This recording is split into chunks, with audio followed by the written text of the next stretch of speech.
Hello everybody, it's Julia here from the Highly Sensitive Tarot. You might not have seen my face before.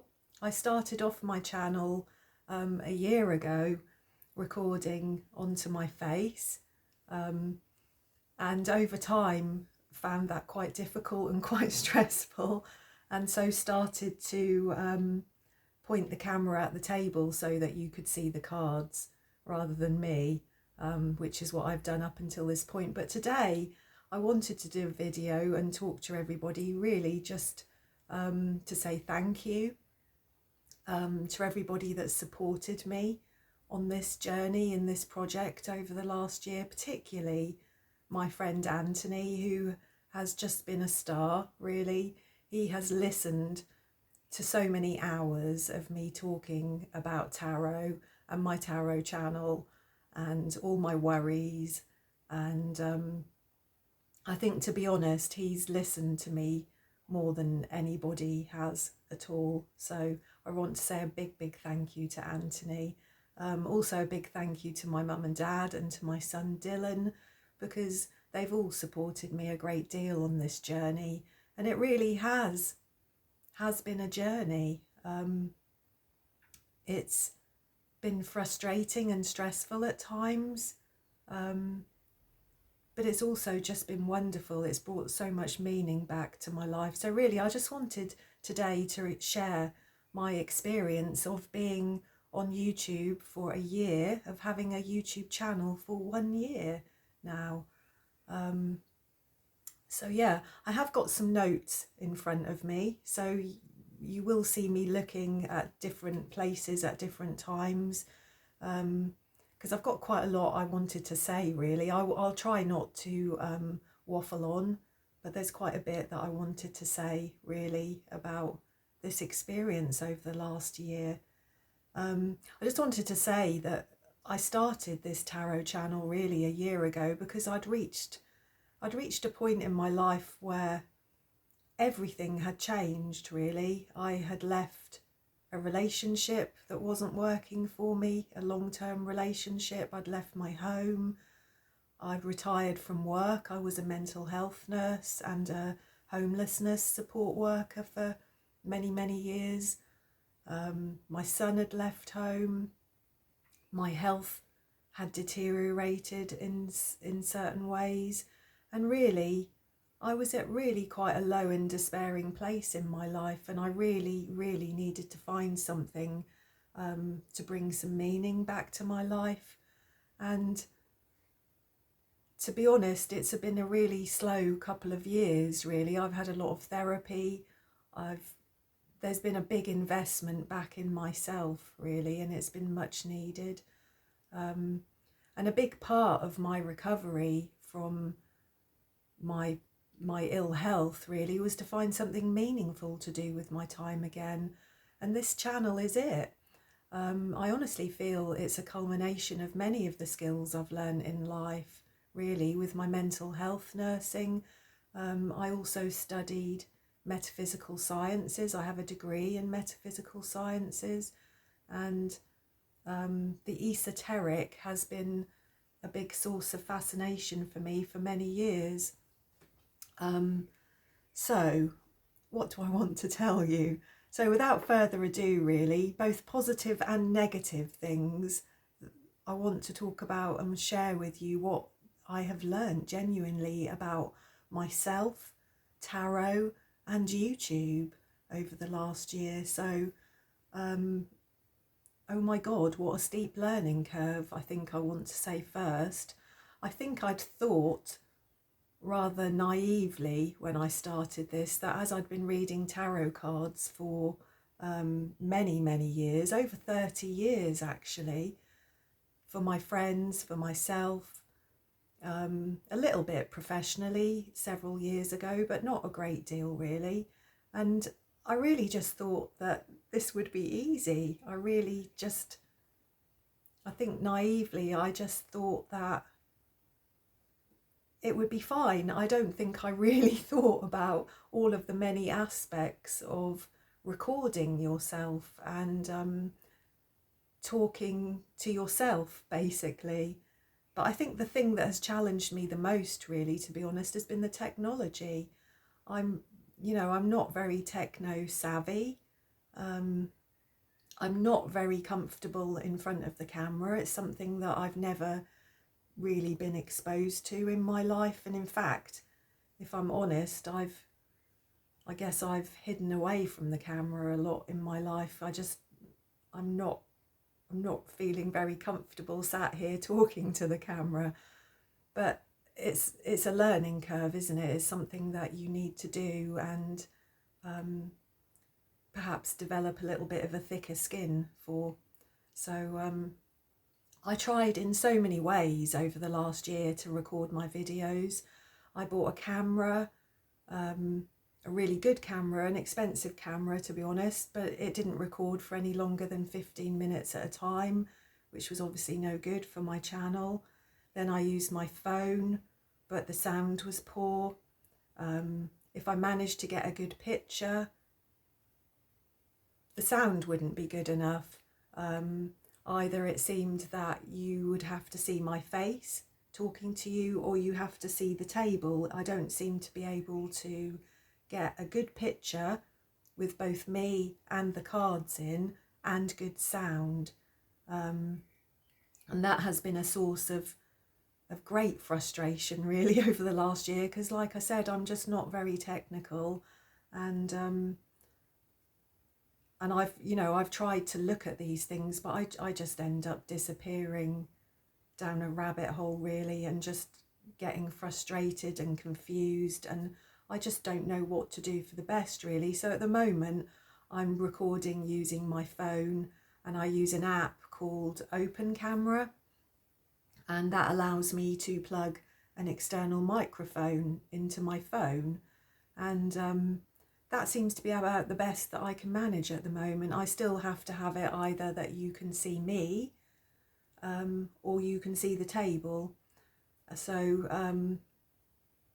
I think one of my biggest learning curves over the last year was I actually did learn how to do how to pause my videos and how to put timestamps on them for the pick a card readings. But I've really progressed no further in technology. I literally, with my videos, I sit down, I press record on the phone, and I start talking. And when I'm finished, I press stop. There's no editing of my videos. There's nothing more sophisticated than a start and a stop. So I would really, really like to improve the quality of my videos if that's possible over time. Like I said, I would really like it that you, the viewers, could see me and the cards at the same time. But I don't really know how to do that. And if anybody would care to tell me, if anybody felt generous enough to share with me their own experience of recording videos on YouTube and what technology or video editing software they use, that would be fantastic. I'd be really grateful for that. I also discovered Canva, which I use to make my thumbnails for my videos. It's free and it's easy to use, and I'm really happy with that actually. So yeah, I think that's been one of the hardest things for me, to be honest, getting started. And as I've been going on, is I feel I've not been able to progress any further with technology. It's not hugely important, but it is something I would like to learn more about. So the second thing that I've realised about having a tarot channel on YouTube is that reading under pressure is really not the same as reading for yourself or for friends or for family. For myself, my reading style is that often I'll get up in the morning, I'll draw some cards, and I'll leave them out on my tarot table all day, and I go back and forth and I sort of ponder and mull over those cards, sometimes for hours or even days. And when I've done readings where there's somebody sat in the room with me, then of course that's lovely also, because there's an energetic flow, there's a back and forth. It really helps my intuition and really helps in my interpretation of the cards. But obviously here on YouTube, I have to just sit and talk to myself basically, which it's really odd.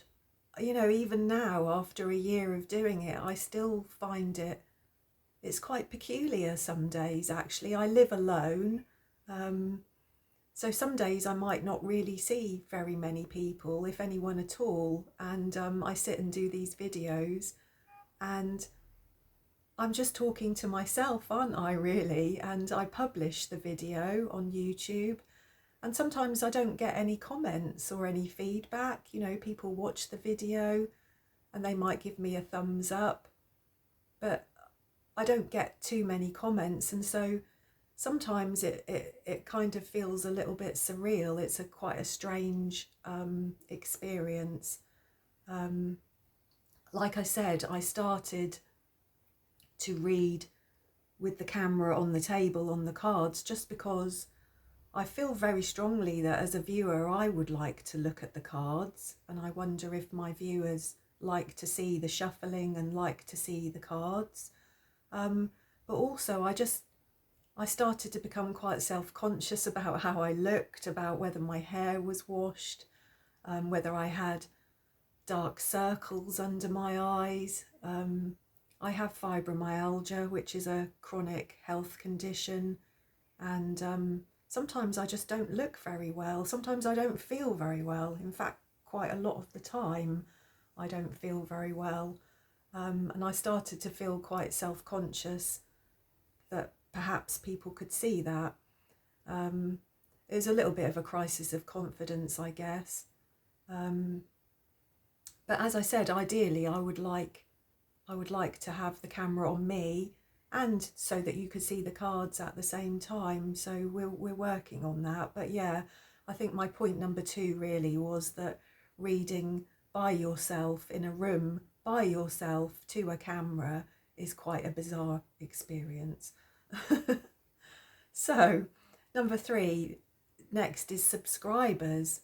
I really just hadn't realised when I started my channel how many people watch videos on YouTube and don't subscribe to the channels. I mean, I guess I'm a little bit guilty of it myself, in that there's a few videos that I'll watch sometimes and I don't subscribe, but on the whole I do try to, because I think it's important to support that channel maker, that, you know, that content maker.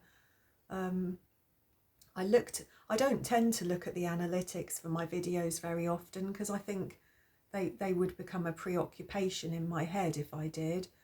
But I have looked a couple of times, and I think at one point a few months ago, up to 75% of the people watching my videos were not subscribed to my channel, and that's quite shocking, isn't it, really? And made me feel, I guess, a little bit sad, because I think if all of those, or many of those people, did actually subscribe, I might have reached the sort of 1,000 subscribers mark by now. I'm a little way off that yet, but heading towards that point. And I'm obviously so grateful to everybody who has subscribed, everybody who does support me, who does leave comments and give me thumbs up. I get, you know, a fair few. But as I said, I think it all ties into really this kind of surreal, bizarre experience of just sitting here talking to myself. And I think it's more about me wanting the feedback for what I'm doing more than anything. All my readings are obviously free. They're 100% free.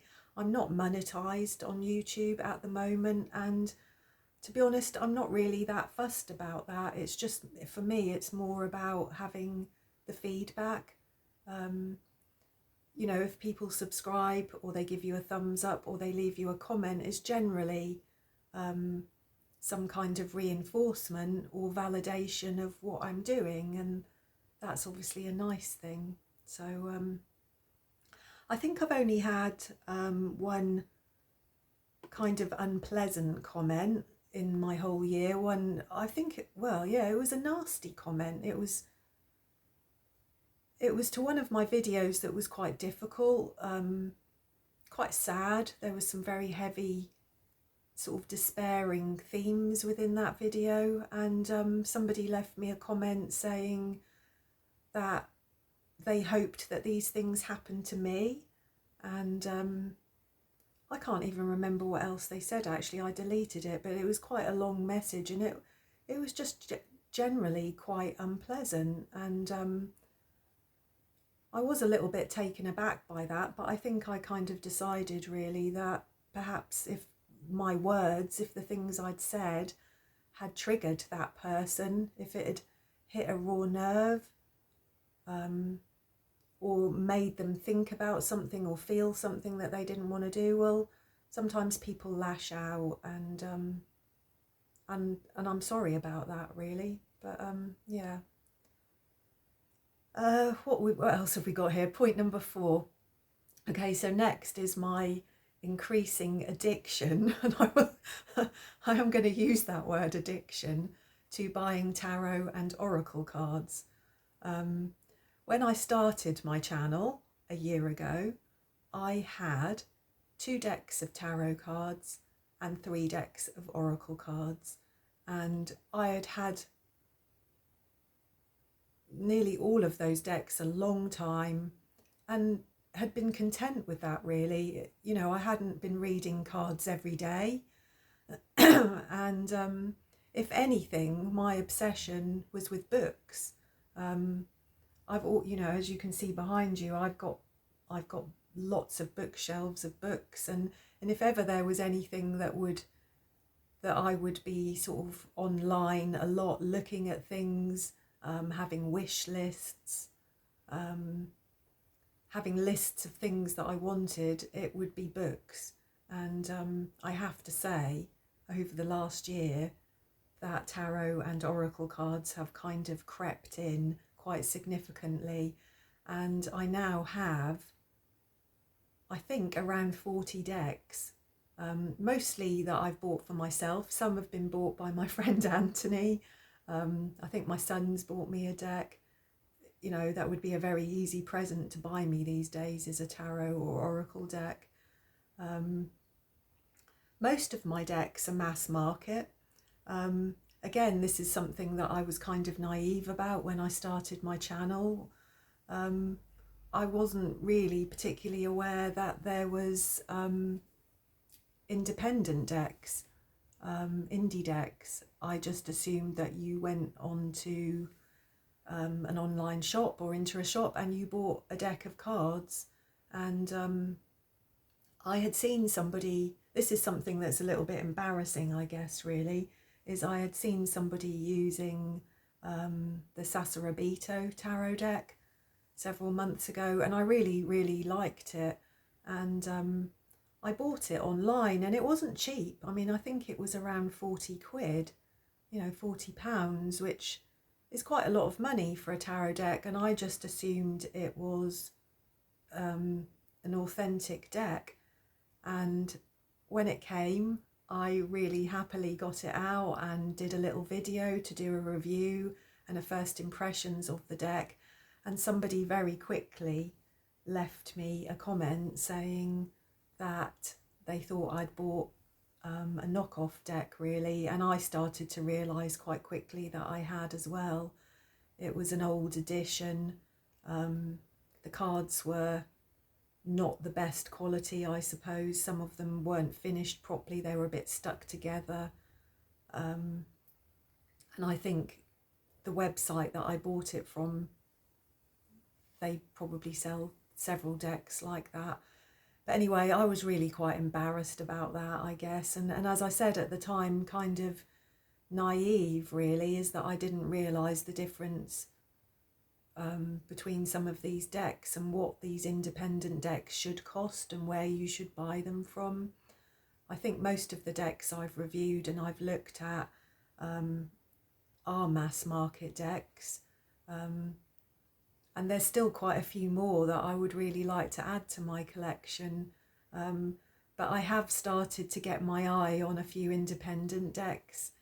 Just recently there's a shop, an online shop called, is it the Little Red Tarot, I think? And they have lots of fantastic independent creators of decks on there, so I'm sure that you will see some videos of some decks that I've bought from there coming up in the future. Yeah, so what else do I want to talk about?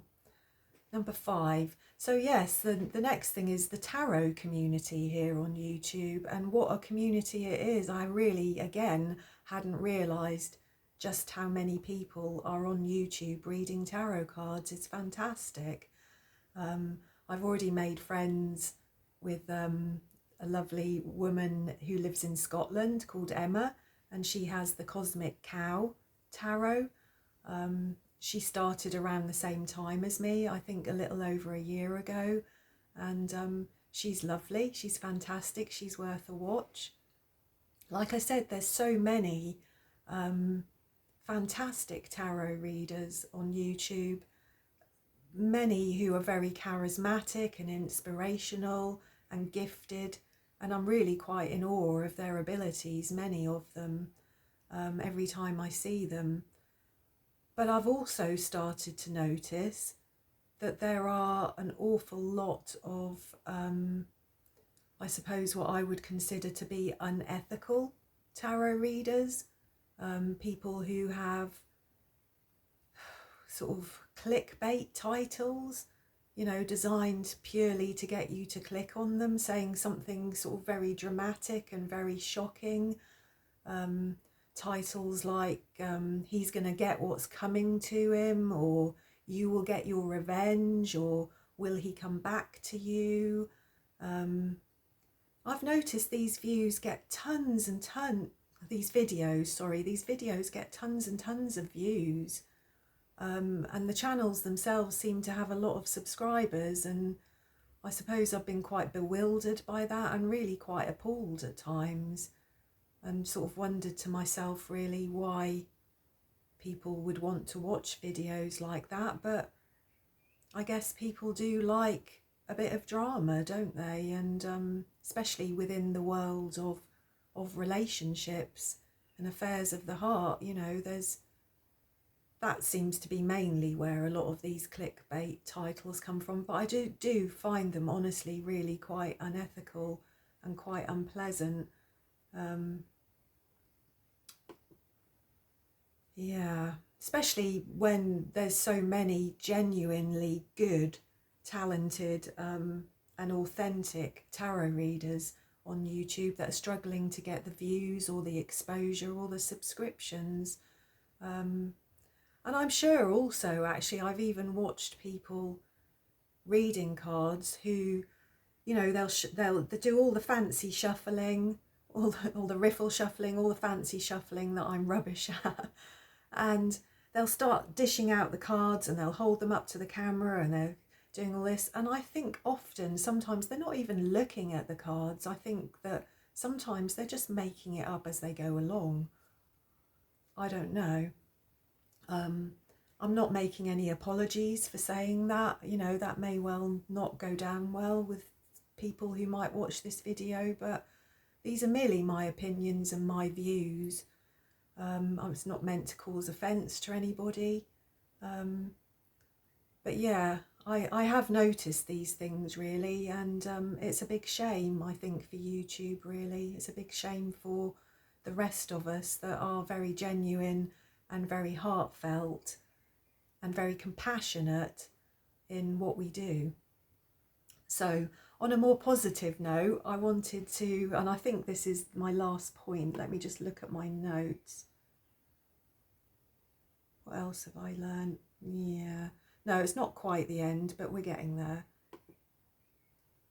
I wanted to mention some of the tarot readers on YouTube that I really do enjoy, people that are my favourite channels or my favourite tarot readers on YouTube for various reasons. And firstly, I just want to mention Window to the Soul.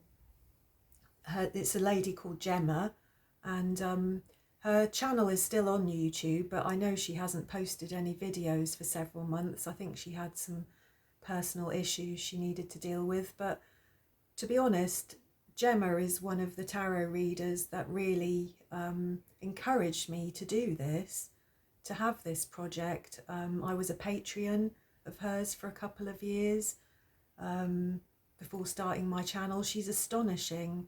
She was astonishingly accurate for me in the 2 years or so that I was having all my troubles, leaving my ex-partner, moving home, leaving my job, coping with some health problems. She really, really was inspirational to me at the time, and it felt very much that her readings were like personal readings for me, and I was very much in awe of her, and it would be fantastic to see her back on YouTube again. Out of the bigger readers on YouTube, I enjoy Ali's tarot. I feel that she's really quite profound at times. She's quite therapeutic in her approach, and her readings resonate quite often for me. One of my favourites currently is April at Tarot and Witchery. It's a channel I've followed for a few months now. I just love her quirky approach to tarot, her quirky approach to life. I love her outfits. I love her hair. I love her glasses. I just think she's fantastic, actually. Full of wisdom. Somebody who, you know, obviously really feels her cards. She's a very compassionate reader. And I'm just totally actually in awe of your video production, April. So I don't know whether if you would watch this video and hear my words, but I'm totally in awe of your video editing and your video production. I think your videos are fantastic. How do you do that, April? Who else? Lisa Pepez. She's often my go-to person for tarot card reviews. I would love to be as relaxed and charismatic as she is on camera. I like her Say Yes to the Deck videos that she puts out. As I said, there's the Cosmic Cow Tarot. She's a UK reader. She's from Scotland. We chat sometimes, me and her, about our experiences, and she's another very genuine person that deserves some exposure.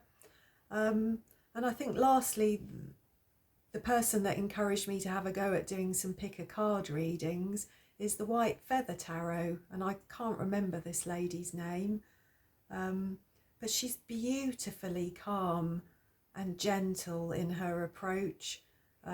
She's compassionate. I love her video themes. They're not over the top like some of the titles of videos are. They're not sensationalist. She's just got a very, very genuine and warm feel about her, and I do enjoy her videos. What else have I learned? Well, I've learned that YouTube will put an ad on any of my videos that get over 100 views, and I don't see a penny of that revenue until I get to 1,000 subscribers, as I said, which is kind of frustrating that YouTube would be making money from my channel and not sharing that with me. But to be honest, like I said, this project is not about the money. This project is very, very much about having meaning in my life and perhaps reaching out to a crowd of like-minded people who might think similarly about life as I do, people who might enjoy spending time with, you know, chatting about things. So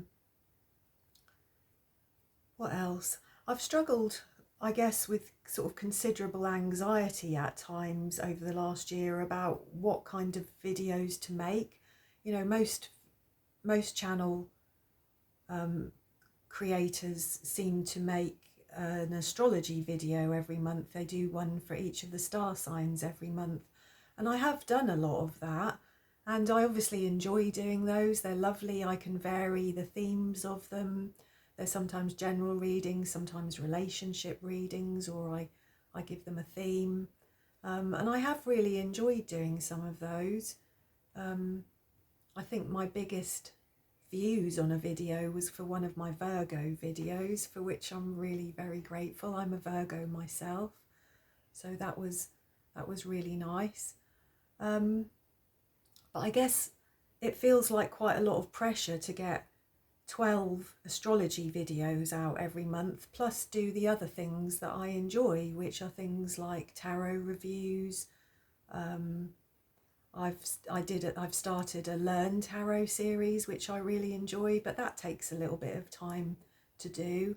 And there's other things that I would like to do. I like doing the pick a card readings. I like doing collective readings for the phases of the moon.